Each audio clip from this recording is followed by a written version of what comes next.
जब से हिंदुस्तान और पाकिस्तान में नवाबों, राजाओं, महाराजाओं और बादशाहों के राज खत्म हुए हैं, तब से उनकी बनाई हुई हर चीज पर सिर्फ और सिर्फ हुकूमत का हक होता है। जैसे ताजमहल, लाहौर किला, शाही किला, इन सब जगहों पर सिर्फ हुकूमत ही काम करा सकती है और ये किसी आम आदमी के नाम पर नहीं हो सकती, क्योंकि जब से ये राज खत्म हुआ है तो ये सब जगहें हुकूमत की प्रॉपर्टी में आ जाती हैं। मगर हाल ही में भारत में कुछ ऐसा अजीब हुआ जिसने सबको हैरान कर दिया। वीडियो शुरू होने से पहले इस वीडियो को लाइक कर लें और हमारे चैनल महाशिव टीवी को सब्सक्राइब कर लें और घंटी के आइकन को भी दबा दें ताकि हमारी कोई भी वीडियो आप मिस ना कर पाएं।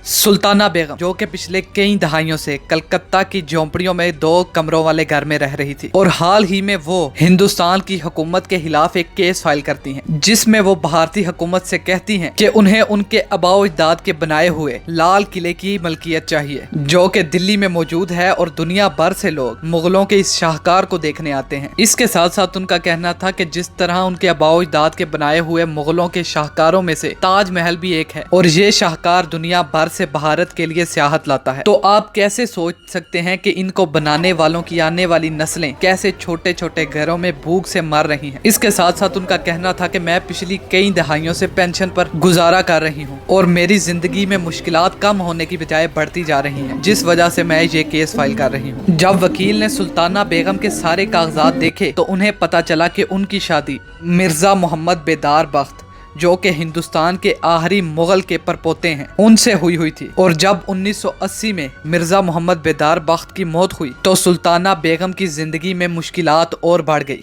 और पिछले 10 साल सिर्फ उन्हें ये साबित करने में लग गए कि वो वाकई ही वारिस हैं। अब भारत में बहुत से लोग सोचते हैं कि कैसे सुल्ताना बेगम को हिंदुस्तान के दारुल हुकूमत में मौजूद सबसे कदीम और सबसे खूबसूरत पुरानी इमारत दे दी जाए, क्योंकि पिछली कई दहाइयों से ये जगह हुकूमती है। जबकि दूसरी तरफ लोग ये भी सोचते हैं कि कैसे मुगलों की वारिस 6000 रुपए पेंशन पर गुजारा कर सकती है, और वो लोग सोचते हैं कि अगर हुकूमत उन्हें उनकी जगहें नहीं दे सकती तो कम से कम हुकूमत को ये करना चाहिए कि उन्हें एक अच्छी पेंशन, उन्हें एक अच्छा घर और एक अच्छा लाइफस्टाइल देना चाहिए जिनकी उन्हें जरूरत है। क्योंकि वाकई हुकूमत लाल किला अब किसी आम आदमी या औरत की मलकियत में तो नहीं दे सकती। तो आप लोग क्या सोचते हैं कि क्या ये लाल किला सुल्ताना बेगम को दे देना चाहिए या नहीं? हमें कमेंट सेक्शन में जरूर बताएं।